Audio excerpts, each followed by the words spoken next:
Hey, it's Gary McGowan with another episode of Gary Talks Real Estate, little GTR. And this is a podcast where I share real estate stories about being a realtor, about being an investor, buying in this market, buying in any type of market, doing some fun purchases, some fun sales. And you know, when you get to do as many transactions and be in the business as long as I have, some cool stories come up, whether they're kind of off the wall, crazy, funny, insightful, providing some insight. It's just all about sharing my life in real estate. And that's what I'm going to do today. You know, real estate is all about providing opportunity. It's about an experience. It's about obviously sales. And for me, it's about creating opportunity of generating wealth for my family and being able to do the things that I really want to do. And along the way, you got to educate yourself, right? And today's story is all about getting some education, applying some knowledge, and providing a solution to a problem. And really, that's what real estate is. It's providing solutions. Now, not everyone has problems, and we don't look at sales or anything like that or investment opportunities as problems. But we certainly look at them as an opportunity for people to provide solutions. And this is actually a story dating back to before I was a realtor. So not realtor related. This is all about investment related and seeing an opportunity for a very desperate seller and providing the correct solution for them at the time. And that's what we did. You know, one of the cool things is we're able to think outside the box, right? I think if you're an investor, if you're a realtor, and more importantly, if you're a business owner of any sort, you probably can think back on a time where you thought outside the box, and it's really, really provided a great opportunity for both you, the clients, to the people that were involved. And that's exactly what happened today. For this story, this was about 13 or 14, maybe even 15 years ago. I can't quite recall. I'm sure I could go look it up. But a seller reached out to us because they knew that we were buying properties at a very quick speed. And not only that we could close on properties, and we were looking for opportunities. We were looking for the classic, we buy ugly houses. We were looking for a property that we could provide some work to, do some work to turn around, rehab it, or fix it up and flip it. And when people ask me, hey, Gary, do you do flips? I do, but we do them very sporadically. Or I say, yeah, we do, but our flips are about 10 years. Not this story. This story actually unfolded all in about 8 months. And from the time that we took ownership to the length of when we sold the property, it was actually 6 months. So I'm going to explain how we did that through some really creative financing. And when you have the knowledge to create opportunities and create a sale or create the right solution for the right seller or buyer at that time, at any time, the doors will start to open wide for you, and many doors will be open for you. So here's the story.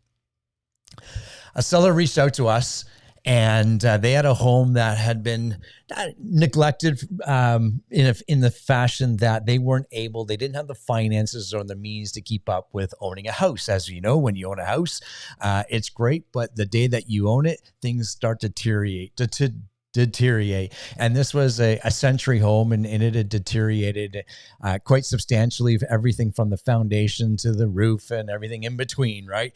And the home needed quite a bit of work, and this was something that we were willing to take on. So I went and viewed the home. I took all the pictures and things like that, and I sat down with the seller to figure out what their needs were. And their needs were really to unload the property. They obviously wanted to make as much as possible if they could, but understanding that the home didn't hold a lot of value. And I had further conversations with them. And this is where knowledge and knowing how to put together a deal really comes into action. Because really I'm going to give you the numbers, because that'll help with the story. Here's what I was able to find out.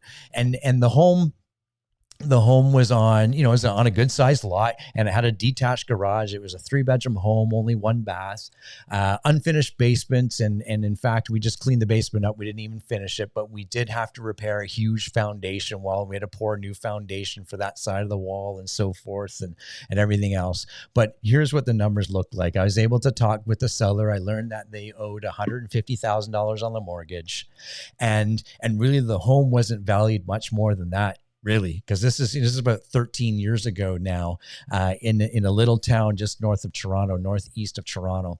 And in talking with her, the valuation that we really came up with, the best we could absolutely do for that home, and we never ever want to be in a position where it looks like we're taking advantage of somebody. We want to be providing the correct solution for all parties involved. And really, as I looked at it and I looked at the comps, and the number that she and I both agreed to was $175,000 for her home. And I looked at her and she's like, yeah, that might be enough. And I started talking to her and I asked her is there an opportunity? Would you like to make more money? And of course, the seller said, yes, of course. And I said, what if there was an opportunity where I took over your home and paid you more money for your home and you didn't have to worry about a thing? And of course, she gets really excited. Yes, I'd love for that to happen. And here's what we came up with. And we sat down and we had the lawyers involved and they all agreed to it. And this is what we did. We provided them with a solution to purchase their home for more than the $175,000. In fact, we were able to offer them $190,000. And I know these numbers don't sound big, but when you're in the moment, it is big, right? That's an extra $15,000 to the sellers, and that meant a lot for them. And here's what the solution looked like. I would take over the property for up to 12 months, all money out of my pocket. I agreed to pay all the utilities that came aboard. I also agreed to pay her mortgage payment every month. Okay, so you see where I'm going, which was about $1,000, give or take. It was approximately $1,000 a month, plus we'll say about $200 for utilities. So my cost every month was approximately $1,200 to have this property, and we created a joint venture agreement, and the way that I made money was fixing the property up and selling the property at a later date. So that was how I kind of explained it to her. And she was able to take her profit from, call it $175,000 to $190,000. Now, the only way I got paid was by putting the work in, getting it done in a timely fashion, and getting that property listed and sold in a timely fashion, because the longer I held the property, the more money it cost me. So really, the pressure was on me. You hear what I'm saying? So this is what we did. We quickly renovated the property. We gutted the main floor. We opened up a wall so that the kitchen was open up to the living room. We added a main floor bathroom, reconfigured the main floor a little bit. We re-drywalled the second floor ceiling and painted and trimmed. We completely trimmed the whole house. We put I don't know how many windows. We replaced every single window in the home. We resided the detached garage. I think I said re-shingled the main house and put some new downspouts and eaves on and so forth. So the home, and a brand new kitchen, and everything goes with that. New kitchen, new flooring, new paint, new trim, everything, right? You can imagine what a renovation like that looks like. And our costs were about, I think it was about $55,000, $60,000, because this was at a time where I felt like I could do a lot of the work, and I did. I spent about 6 weeks doing a lot of that work with a couple of trades along with me. And we redid all the electrical as well and everything like that. And here's what I can tell you. From the moment that we signed that contract with the seller to the moment that we sold and closed on the house was 6 months. It's actually a fantastic turnaround time. And we didn't skip it or cut any corners on the rentals or anything like that. We did it all up to spec and to the building code. And here's what that solution provided us. Now you know what it provided for the seller. Here's what that solution provided for us is we were able to put about, I think it was about $55,000 in rentals into the property. We ended up turning around and selling that property for $320,000, which provides us with a profit of about $75,000, $80,000.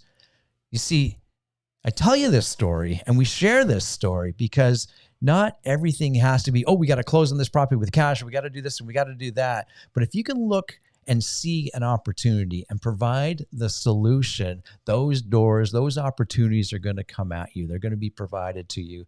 So how do you do that? Well, you got to educate yourself. Talk to other investors. Talk to different people who have been down that road before. And we've done many things like second mortgages and taking them and offering them. And I'll share those in future podcasts.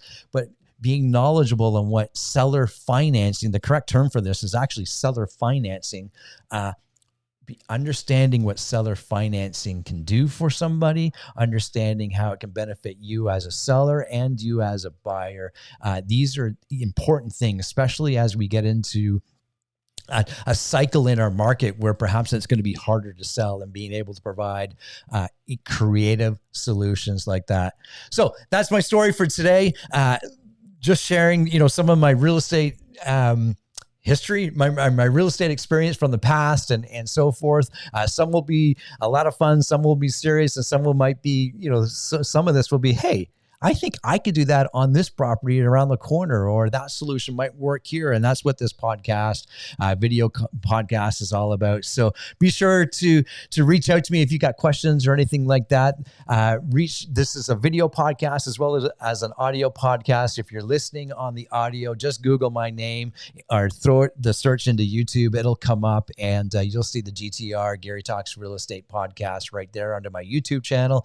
And if you are watching this on YouTube, thumbs up, thank you. Go subscribe to the podcast, and everywhere else. You can always get a hold of me through any socials just by searching Gary A. McGee. You'll find me there. I'm going to sign off for now and talk to everybody later. Bye for now.